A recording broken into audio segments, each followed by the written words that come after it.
Es una alegría compartir con los hermanos, también con aquellos que están en la transmisión, aquellos que nos están viendo. Vamos a considerar algunas cosas en la palabra de Dios en esta mañana, para que el Señor nos hable. Intenté, por supuesto, como hacemos siempre, que el Señor me lo diera a mí y realmente está trabajando esto en mí en estos tiempos. Así que bueno, ahí hay una imagen del desierto. Les pregunto a los que están en el auditorio, quizás el que esté mirando ahí se pregunta, tengo una vaga idea en la mente de quién puede ser, no se lo pregunté antes, lo miro que está por ahí. Si alguien estuvo en el desierto, si visitó el desierto. Juan Pablo, ¿tuviste? Sabía. Ponía mis fichas por ahí. ¿Alguien más? ¿Por acá? Son unos cuantos. Bien. Yo no tengo ese privilegio de conocerlo, pero la realidad es que siempre me pasó con esto de mirar fotos del desierto y todo lo demás, que a pesar de que no hayamos estado en ese lugar, la mayoría de nosotros percibimos, sentimos sensaciones o cosas de lo que sería estar en ese lugar, de la incomodidad, de todo lo que pueda pasar, ¿no? Vieron que otros lugares te lo pueden comentar, todo, pero si no lo vivís, es como que no tenés mucha idea. Pero el desierto, por más que no hayamos estado en ese lugar, uno tiene como una dimensión emocional de lo que pasa ahí, ¿no?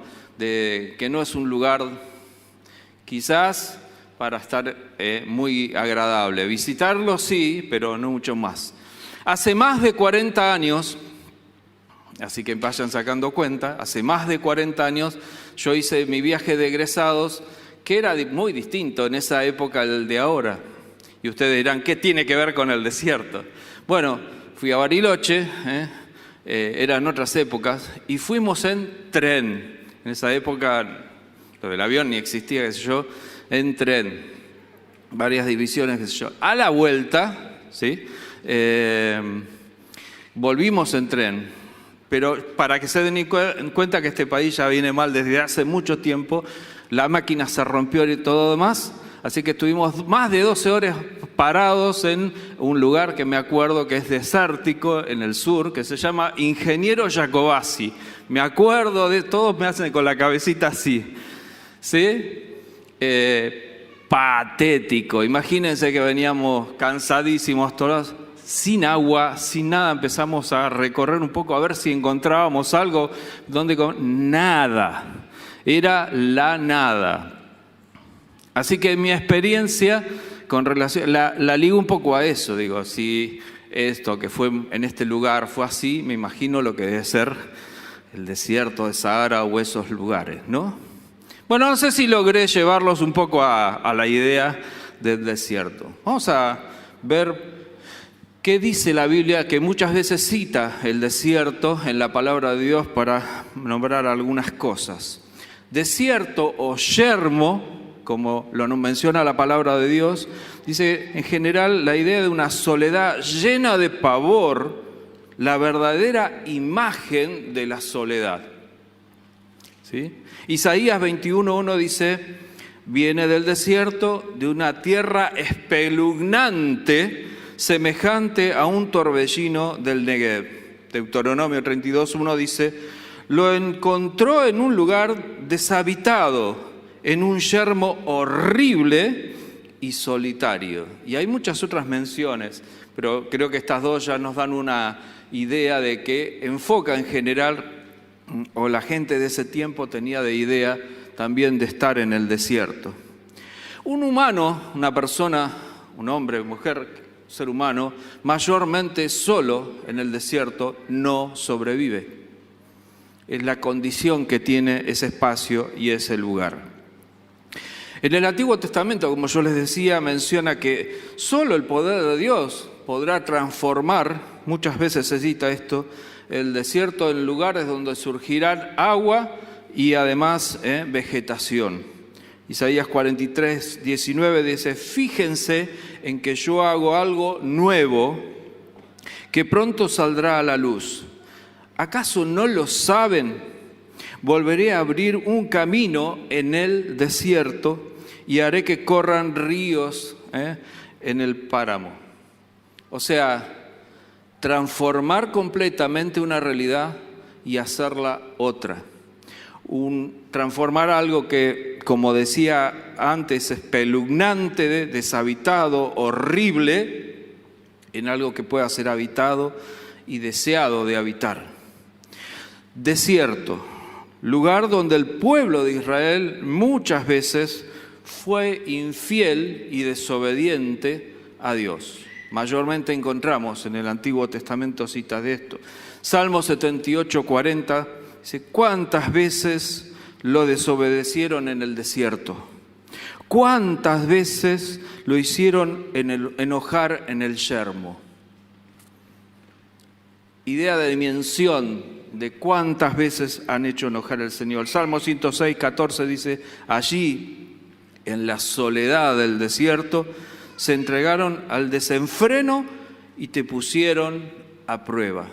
No solamente desobedecieron, no solamente hicieron enojar al Señor, sino que hasta lo pusieron a prueba en ese lugar. Hay una realidad que me gustaría subrayar para que tengamos en cuenta, que el desierto, para ese tiempo de esos relatos, está fuera de lo que es el contexto de Canaán. Canaán, la tierra prometida por Dios. Lugar donde surgirá o brotará leche y miel, lugar de abundancia. Bueno, el desierto está fuera de ese contexto. Está justamente en contraste con el contexto de Canaán. En Deuteronomio nos deja claro, en el libro de Deuteronomio, por qué tardan 40 años justamente el pueblo de Israel a entrar a la tierra prometida, a Canaán. Deuteronomio 8. Vamos a leer el texto porque me parece demasiado jugoso para que yo lo explique. Me parece que se explica solo. Dice: la buena tierra que han de poseer es el título. Asegúrense de poner por obra todos los mandamientos que hoy les ordeno cumplir, para que vivan y sean multiplicados, y entren y posean la tierra que, bajo juramento, el Señor prometió dar a sus padres. Te acordarás de todo el camino en el desierto por donde el Señor tu Dios te ha traído estos 40 años para afligirte y ponerte a prueba, y para saber lo que había en tu corazón, y si así habrías de cumplir o no con sus mandamientos. El Señor te afligió y te hizo sentir hambre, pero te sustentó con maná, comida que ni tus padres habían conocido, para hacerte saber que no solo de pan vive el hombre, sino que vive de todo lo que sale de la boca del Señor. En estos 40 años, la ropa que llevas puesta nunca se envejeció, ni se te han hinchado los pies. Reconoce en tu corazón que el Señor tu Dios te castiga del mismo modo que un hombre castiga a su hijo. Así que cumple con los mandamientos del Señor tu Dios y ve por sus caminos y témele. Y comerás y quedarás, salto al versículo 10, y comerás y quedarás satisfecho, y bendecirás al Señor tu Dios por la buena tierra que te habrá dado. Aquí queda claro por qué tardaron 40 años justamente en ese tiempo el pueblo de Israel de llegar a un trayecto o cubrir un trayecto que se podía cubrir tranquilamente en una semana, un poco más. Queda claro que es porque el Señor probó su corazón. Y porque allí en el desierto el Señor lo que hizo es templar el corazón de ese pueblo para que entrara a la tierra prometida. Ellos venían justamente de Egipto con la idea de muchos dioses, con la idea de cosas que tenían que cambiar en sus mentes. Les tardó 40 años y varias generaciones para que eso se depurara, para que el Señor probar allí los corazones de las personas si realmente lo iban a adorar o no. En medio de esa situación, uno dice, bueno, el Señor los abandonó, da esa sensación de abandono, pero aquí queda y deja claro que no, porque nunca dejaron de tener lo importante y lo esencial. El Señor siempre proveyó eso. Pero después de esta idea del relato de la Biblia de por qué pasó esto, Dios instala allí otra idea más en lo siguiente, que es la amonestación de no olvidar a Dios. Ese es el título. Cuidado, dice, cuidado, no vayas a olvidar el nombre del Señor tu Dios, ni de cumplir sus mandamientos, sus decretos y sus estatutos, que hoy te ordeno cumplir. No vaya a ser que luego de que comas y te sacies y edifiques buenas casas y las habites, y tus vacas y tus ovejas aumenten en número, y la plata y el oro se multipliquen, y todo lo que tengas aumente, tu corazón se enorgullezca y te olvides del Señor tu Dios, que te sacó de la tierra de Egipto, donde eras esclavo, y te hizo caminar por un desierto grande y espantoso, lleno de serpientes venenosas y de escorpiones, donde no hay agua. Y en él sacó para ti agua de la roca del pedernal y apagó tu sed. Tu Dios, que en el desierto te sustentó con maná, comida que tus padres no habían conocido, y te afligió y te puso a prueba para finalmente hacerte bien. Subrayo esto, para finalmente hacerte bien. No vayas a decir en tu corazón, versículo 17, mi poder y la fuerza de mi brazo me ha hecho ganar estas riquezas. Más bien, acuérdate del Señor tu Dios, porque Él es quien te da el poder de ganar esas riquezas, a fin de confirmar el pacto que hizo con tus padres, como en este día. Versículo 19. Pero si llegan a olvidarse del Señor su Dios y se van tras dioses ajenos, y les sirven y se inclinan ante ello, yo les hago saber hoy que de cierto perecerán. Queda claro por todo lo que leímos y que es palabra de Dios, es el pensamiento de Dios, que resistir a Dios trae sufrimiento. Cada vez que nos oponemos a Dios, como el pueblo se opuso en el desierto, cada vez que desobedecemos a Dios, cada vez que somos infieles a Dios, mayormente eso nos trae sufrimiento. Pero cada vez que lo reflexiono, digo, para mí, entiendo eso, pero no lo pongo en práctica.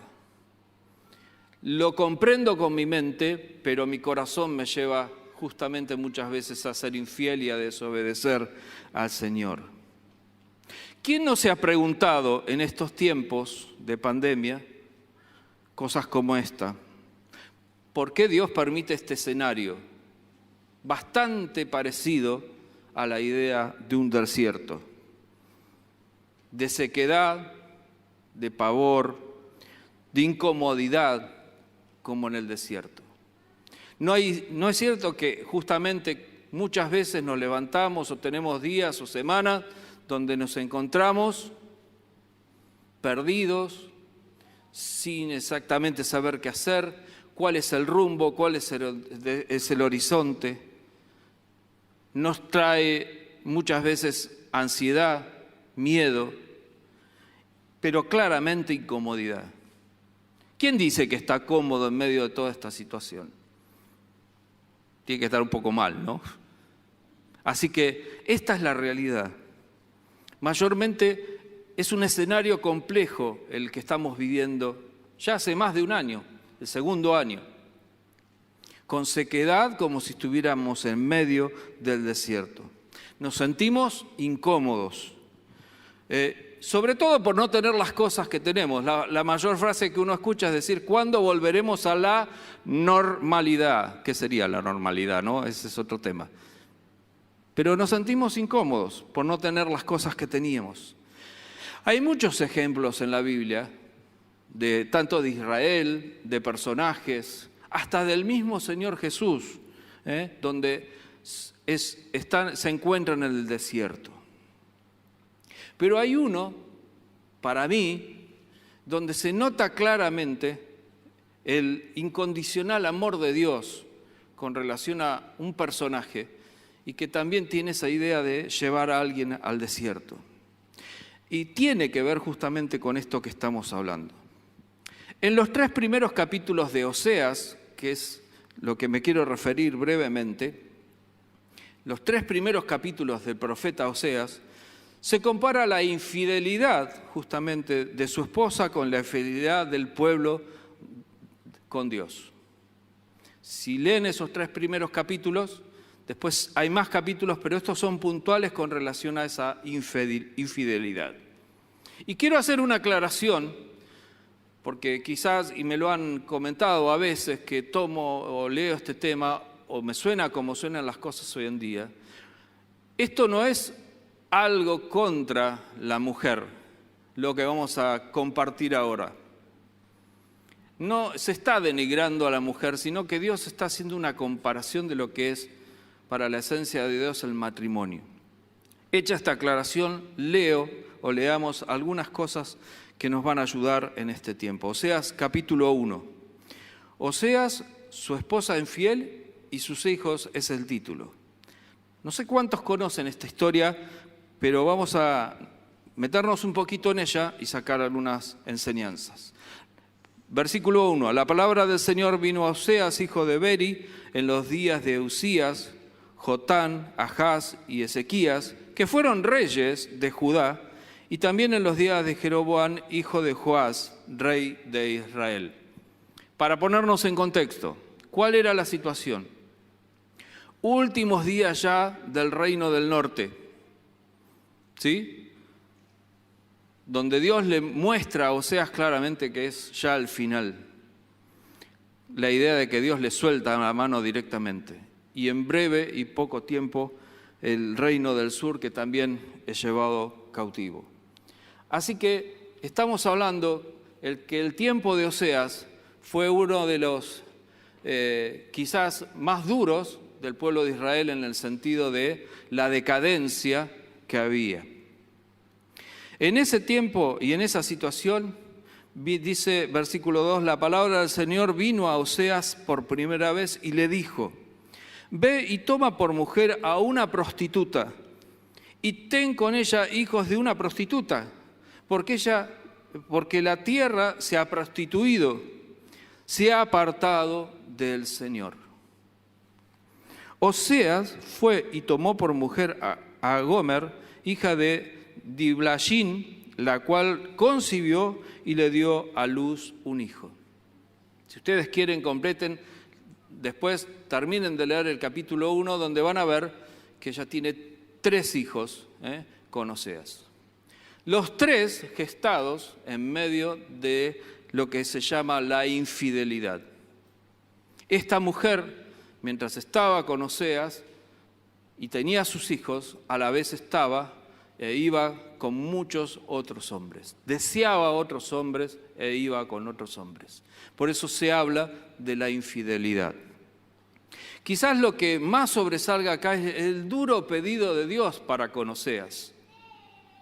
Dios le dice, ve y toma por mujer a alguien con esa condición. Suena como raro que Dios le imponga algo tan duro a alguien que amaba a Dios, era un profeta de Dios.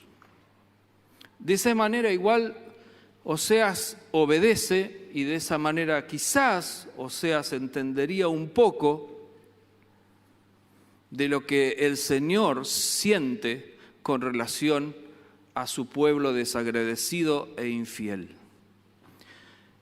Quizás la esencia de esto era que Oseas, viviéndolo en carne propia, se diera cuenta de lo que se siente.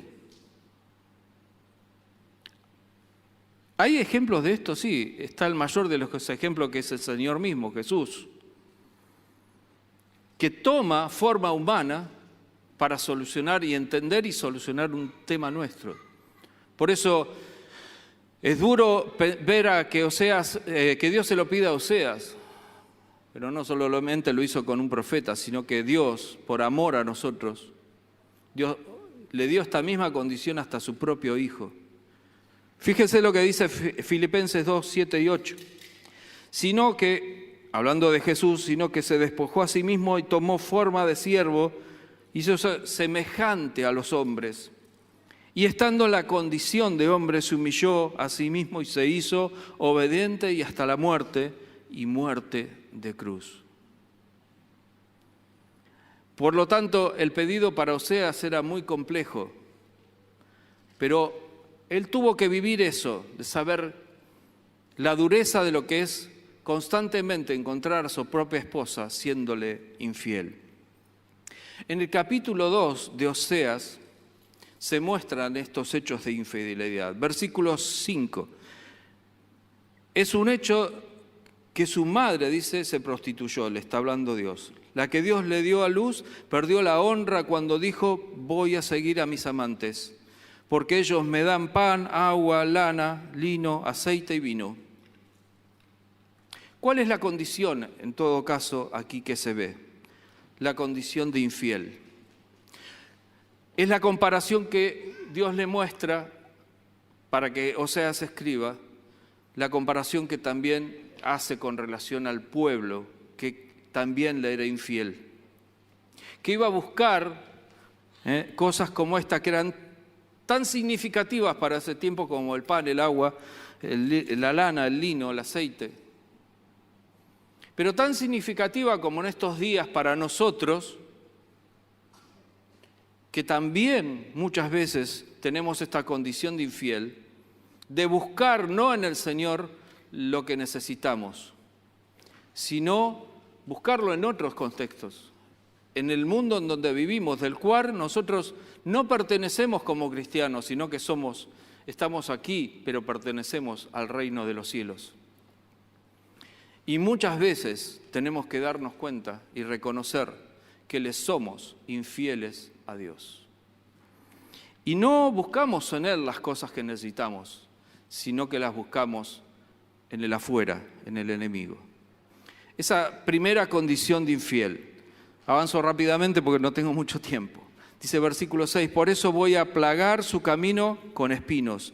Voy a cerrarle el paso para que no encuentre el camino. Podrá seguir a sus amantes, pero no logrará alcanzarlos. Irá en su busca, pero no lo hallará. Y entonces dirá, voy a volver con mi primer marido, porque con él me iba mejor que ahora. Y aquí encontramos otra condición de esta mujer, que era la condición de desorientada. Así también el pueblo de Israel muchas veces se encontró desorientado. Y así también nosotros muchas veces nos encontramos desorientados ante nuestro Dios. No sabemos qué hacer, para dónde ir, y nos desorientamos porque no lo seguimos a Él, sino que buscamos en otro lugar. Versículo 8 dice, y es que ella no ha reconocido que soy yo quien le ha dado el trigo, el vino, el aceite, que soy yo quien le ha multiplicado la plata, el oro, y que le ofrece a Baal. Y rápidamente uno descubre acá la ingratitud de esta mujer, que es la comparación de la ingratitud del pueblo de Israel, que muchas veces no reconocía de quién obtenía las cosas. Y es la misma ingratitud de muchos de nosotros en estos tiempos, que no le damos la honra a Dios cuando tenemos algo. Que como decía en Deuteronomio, justamente nos agrandamos pensando que las cosas las obtenemos por nuestra fuerza, por lo que hacemos.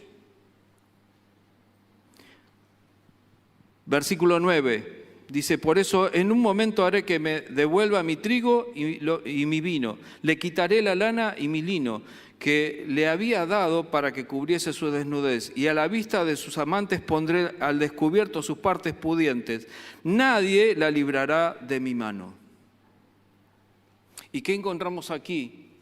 Decadencia, caída en desgracia, tanto de ella, como muchas veces se ve en el pueblo de Israel, como muchas veces se ve en nuestras vidas.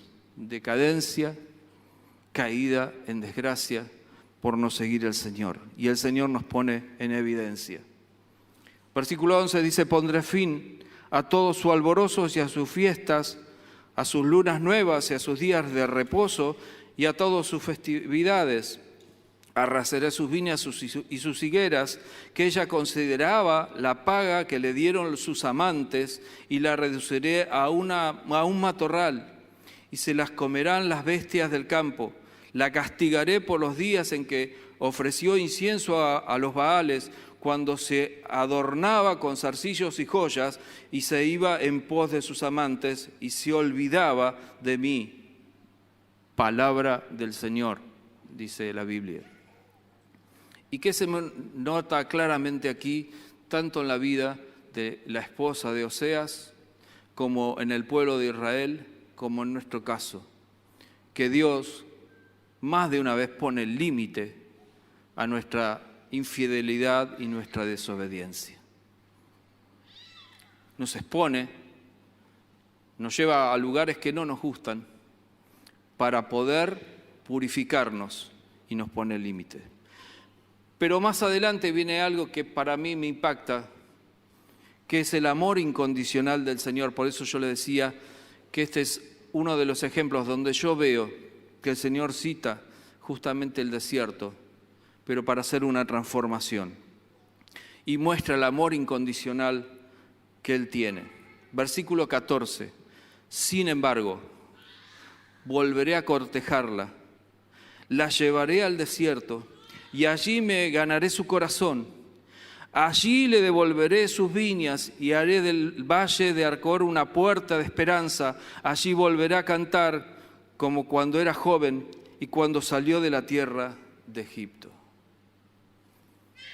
Esta es la parte que más me gusta leer de este pasaje, porque me identifico ahí. Porque entiendo que así como en el caso de la infidelidad de la esposa de Oseas, como la infidelidad del pueblo de Israel, como mi infidelidad ante Dios, el Señor vuelve a cortejarme. Llama mucho la atención. Estratégicamente es totalmente incoherente. Dice: volveré a cortejarla, y para cortejarla la lleva al desierto. Nosotros diríamos, bueno, si yo tengo que cortejar a mi esposa o mi esposa a mí o algo así, le diría, bueno, una playa en Cancún, algo, al desierto. Pero es como todas las cosas que hace Dios, que no las entendemos. Dice: y allí me ganaré su corazón. Vemos como Dios renueva allí oportunidades. Yo te quitaré de la boca los nombres de los Baales, y nunca más volverás a mencionar sus nombres. Cuando llegue ese día, haré por ti un pacto con las bestias del campo, con las aves del cielo y con las serpientes de la tierra. Pondré fin al arco, la espada y la guerra, y te haré dormir tranquila. Para siempre te tomaré por esposa, y serás mi esposa ante Dios y ante los hombres, y toda misericordia y compasión. Yo te tomaré por esposa con votos de fidelidad, y tú conocerás al Señor tu Dios. El Dios de las nuevas oportunidades. Y cabe hacernos la pregunta entonces ahora: ¿cuántas veces somos infieles al Señor? Cada uno puede revisar en su vida a qué nos referimos con esto. ¿En qué áreas de nuestra vida le somos infieles al Señor? ¿Cuántas veces no vemos al Señor? Pero la realidad de este texto de hoy nos lleva a pensar que aunque parece una situación de desierto en estos tiempos, a veces es necesario, el Señor nos muestra aquí, que es necesario que el Señor nos lleve al desierto para conquistarnos de nuevo. Cuando uno lo piensa, se da cuenta que llevaría a esa mujer al desierto, donde no hay ninguna otra cosa. Y cuando uno no tiene ninguna otra cosa que estar ansiando o deseando, termina reconociendo lo más necesario en la vida. Por eso es ese contexto donde Dios dice: la llevaré al desierto. No para castigarla, sino para reconquistarnos. Me gustaría que nos vayamos hoy con la pregunta de: ¿no será que el Señor nos está trayendo, nos está haciendo recorrer esto que parece un desierto, desolado, sequedad, angustia, para reconquistarnos? ¿No será que estemos siendo muy infieles al Señor en muchas cosas en nuestra vida? ¿No es cierto que muchas veces, con todo este contexto de pandemia también, hemos adquirido actitudes cómodas delante del Señor? No puedo esto, no puedo lo otro, porque no se puede socialmente, pero a veces eso tapa también mi vida en relación con Dios. ¿Cómo está nuestra vida? ¿Cómo está mi vida en relación con Dios? ¿Le soy fiel? Por eso el título de este mensaje: que el Señor nos siga hallando fieles. A pesar de eso, le preguntaba a Willy, porque yo tenía en mente cuando preparaba este tema, me sonaba siempre una canción. Yo pensé que era un himno, no la encontraba. Y hoy Pablo me ayudó con una canción que habla, y el estribillo decía eso: que el Señor nos halle fieles. No importa el contexto, no importa la situación, no importa o no debería importar cuán trágico sea, que el Señor nos halle fieles en medio de la pandemia, en lo que sea. ¿Cómo está nuestro vínculo con el Señor? O quizás estamos muy lejos del Señor y pensando en que alguien me dé todas las comodidades que tenía antes. Quizás me hacían daño y por eso el Señor en este momento no nos las hace disfrutar. Y si la disfrutábamos mucho, quizás eso también nos apartaba mucho del Señor. Siempre es bueno reflexionar. 3 cosas que marco aquí para ir terminando. Para ser purificados, como Dios purificó al pueblo de Israel, muchas veces no nos gusta, es incómodo, pero es bueno para nuestra vida. Para reconocer a Dios, tenemos que reconocer que todo lo que tenemos es de Él y le pertenece a Él. Para volver a enamorarnos de Dios, debemos mirarlo solo a Él. Y quizás en el desierto de estos tiempos de muchas cosas, yo encuentro 2 opciones, no sé si te parece a vos. O alzamos la vista a los cielos y le miramos a Él, o empezamos a mirar alrededor nuestro. Y hay tantos ejemplos en la Biblia donde dicen que seguramente nos va a ir mal. Termino con el versículo, salteo algunos de los que tengo, del Salmo 18-25. Señor, tú eres fiel con el que es fiel, e intachable con el que es intachable. Señor, tú eres fiel con el que es fiel, e intachable con el que es intachable. Que el Señor nos ayude a través de este mensaje duro, difícil de la palabra de Dios, para que podamos revisar cada una de nuestras vidas y nuestros corazones. Tenemos mucha tarea para hacer por delante, por eso tenía versículos ahí, pero se los comparto, que tiene que ver con la iglesia. Para hacer, parecería ser justamente que con toda la situación de la pandemia no podemos hacer nada para el Señor. Tantas cosas para hacer y tanto para programar para cuando tengamos que arrancar con todas las ganas. Pero ¿saben qué? necesitamos que el Señor nos halle en ese momento fieles a Él. No que después de pasada la pandemia y todas mis rocas y todo lo demás se empiece a evaluar si vuelvo al Señor y si me conecto de nuevo y si arranco de nuevo. Si estamos desconectados del Señor, pensemos, el desierto es feo, pero quizás es el que nos ayude a valorar las cosas que podemos tener solo en Él. Inclinemos nuestro rostro y vamos a orar a Dios para cerrar este culto de hoy. Hemos sido bendecidos en la adoración, el Señor nos permitió adorarle, pero también nos lleva a su palabra con dureza para que cada uno de nosotros podamos reflexionar en este día. ¿Cómo estamos con relación a Dios? Padre que estás en los cielos, te damos gracias, muchas gracias por tu palabra, porque no hemos hecho una evaluación con pensamientos humanos, sino que nos hemos parado justamente en lo que tu palabra nos dice. Y es muy clara, es muy contundente, nos cuesta a veces entenderla, pero necesitamos, Señor, obedecerla.